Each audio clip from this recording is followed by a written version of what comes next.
Zulu omnyama indlela zimhlophe nina besilona bendlovu namandla lalela ke ubukeleke ichannel enkulu inhlaka lalela namhlanje kade ngine passport ngiwela ngihamba majukujuku ngelusuthu ngila emamboni ngithi mina hayibo nangu mkhulu Mhlanga udokotela awu baba kaNgunyungunyu ungasho noma ngayini mkhulu bingelele sizwe namhlanje ungibeke la eMozambique. Siyabingelela Japiri Jakupenda ngisabingelela kubantu abangcine yakho lapho ngangifunda umqondo ngokuvuthela ngempama ningathuki namhlanje ngimcelile kubaba Gwatsho ngoba ngingasekho omningi eThekwini ngathi ngiyacela ndoda yakithi ngoba sisebenzisana ukuthi uzivakashele la eMamboni ukuzwa nabantu bazokwazi ukuthi babona umuntu okuyena owangikhulisa ngomnyanga bazokwazi ukubona umuntu okuyena okungathi noma mina ngingasekho ngakwazi kubasiza banama passport noma abafisa ukusizakala yikho ke namhlanje ngizothulula lolu lwazi nokuthi bakwazi ukubona umkhulu ugobela kumina sisendaweni ke lapha khehla kuthiwa kusenyansori Nova Mamboni Nyansora mkhulu kodwa manje masingena lana ngibone ngathi kuba mnyamana kwangathi cisha nogesi kwangathi khonto ezikhulumayo lapha na kwesinye sezikodlo kodwa khona indoda khona indoda lapha eThekwini ngibuka ngithi mina yasi ngathi mina hayibo ubani insizwa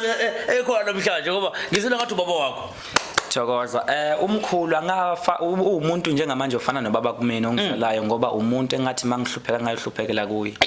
ngesikhathi izimo zinzima nobunyanga bami ungahamba ingazama ukuhlanganisa ngathola insizwa ke ngake ngachaza lokho ehluhlu ukuthiwa baba uNtuli lensizwa okuyona eyayumzulu wasehluhlu eyakwazi ukungithatha yangifaka emotweni yangidriver ngomusa wayo yathi ifuna ukungibonisa umuntu ongangisiza kulesimenge kusona nangempela ngakwazi khambeni kwami ke sayamba sayohlola embazwana sasuka embazwana sasha salivuthela saya phansi eMamboni la khona wayongihlanganisa nomkhulu okuyena yena umuntu wathi uzongisiza ukuthi impilo yami ishintsha nangempela impilo yami yashintsha namhlanje impilo yami ishintshile umkhulu wangisiza nezinto namanje ngisasebenzisana kakhulu naye mkhulu yebo baba lena dantseba singena lapha gobela ngabona cisha ugesi ngabona ngathi khonto enyakazayo ingane yakho le simaze South Africa Mhlanga ehamba ngeimoto ephethe imali ayikho ngafika ngisho Midrand kwakuse Midrand lapha kuseMidrand endaweni zomntakabani hotel amabazi nje ukuthi no Mhlanga guest house nama hotel nje eGoli eSoshanguve Midrand Clean Restaurant Lodge eSoshanguve Mhlanga guest house nama hotel eMangozi Coast Bay border futhi lapha ngine Mhlanga guest house Gobela liyadliwa ikhubola ekhasi beke sithombeni ngalomfana wakho ngoba ngiyabona ephumelele impela uqinisele umfana wafika kumina nomunye ubaba wangakhona kwaZulu esemncane kakhulu kanti nami ngaleso sikhathi bevele singazi ukuthi nginazo ivakashi efikayo la ekhaya la so ngathumela ke abantu abami babahlangabeza sebaduke ngendlela babakhombisa indlela baze bafike egcikeni ngabamukela mina kahle ngokukhula ngakhulela eMalawi la ngafundela khona nami ukuthi ngize ngikwazi ukuthi ngisiza abantu umfana omncane lo ngafika ngampeka waze wabe umuntu eminyakeni ngo11 years emva kokho waphuma wahamba namhlanje uma ngabe ukuthi unenkinga ethize zingasiboni kahle ufonela mina ngimbize ezalakaya nizomqondisela into zakhe njengamanje nje ukuba ebuyile futhi ezalana nizomsiza ngezinto zakayidingayo Gobela ngeke ngifike lapha eManguze emngceleni ngiyazwa ukukhulunywa ngomkhulu umthongo ugobela ngithi umkhulu umthonga ogobela yilobu lomkhulu kanti basho wena khehla asho mina edumeka bekayo konke lapha koJuzini lapha ungahamba ubuza khona bangazi zonke abafana nyana abancane kuleya ndawo bangazi kakhulu wabo uzayo inyanga ezayo nje ngoko free start khona la ngiyakhona ngowenza izinye izinto zami njengomfana naye sengamfundisa umsebenzi uyifundisile lensizwa irich manje Mhlanga isho ukuthini lento nangigobela namhlanje uyamveza sila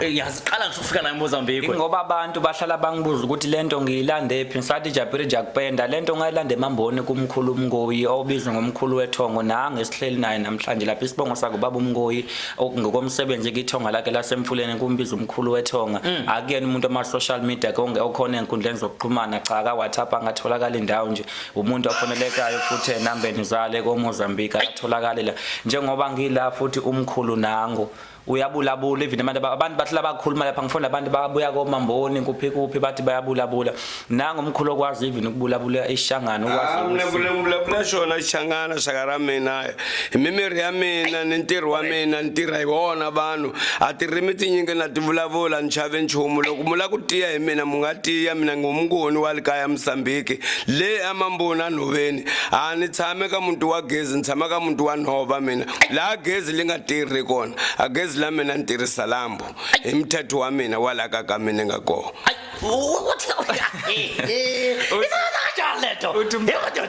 uthi umuntu omdala akahlali emzini okhanyayo unamalight yes umuzi ahlala kuona usebenzisa ilambu lento akudala esebenza ngeparafini abafaka intambo shothi yiko masingena laphana kuqale kwaba mnyama okhomba ukuthi lo muntu ivela hayi umkhulu kuziningi izinto azenzayo kakhulu kanti into enginothise kuye nokuyithanda cause khona abantu abaningi abesimama babuya bafika kumina bathi khehla sifuna ukuthwala cause bezinto egcine edla umndeni umkhulu izinto mina ngizikhonzile ukuthi unalento yethongo yasemanzini ngenchaza izinto zakhe because izinto zaziwa umnikazi nami ngazo zami izinto engizenzayo kodwa nje kunezinto zasemanzini umkhulu akwazi ukubafaka abantu kuzona akabathwalisi ubambisa nganoma impopomo abasebenze ngezinye izinto emzimbeni zokuthi baphumela babe right basuka bengathwele akho sithwalo lapha akho lutho okuthinta uNtshoko namagundwane cha ubaphakamisela nje inhlanhla abantu ukuthi baphila basebenza kanye nedlozi futhi umkhulu uyalungisa idlozi lomuntu amathwasa uyawathatha uyathwasisa idlozi lomuntu elinenkinga umndawo ifembo uyakwenza lokho uthi nalaba labakhendla bathi asiqhuma chingwana bashilaba bafika kayeni batakhendla uyena lo mkhulu wami nonifunekele emamboni madoda Dr. Mhlanga sesaphethe njengamanje kunomuntu obukele video othi yazi ngiyambona ugobela impilo yakho omkhulu iphezulu kakhulu njengamanje thina sincoma wena kanti ngemuva ukhona ugobela madoda umkhulu wethonga esimazi kakhulu mhlawumbe ke njengamanje dokotela nanga umuntu ubuka le video uthi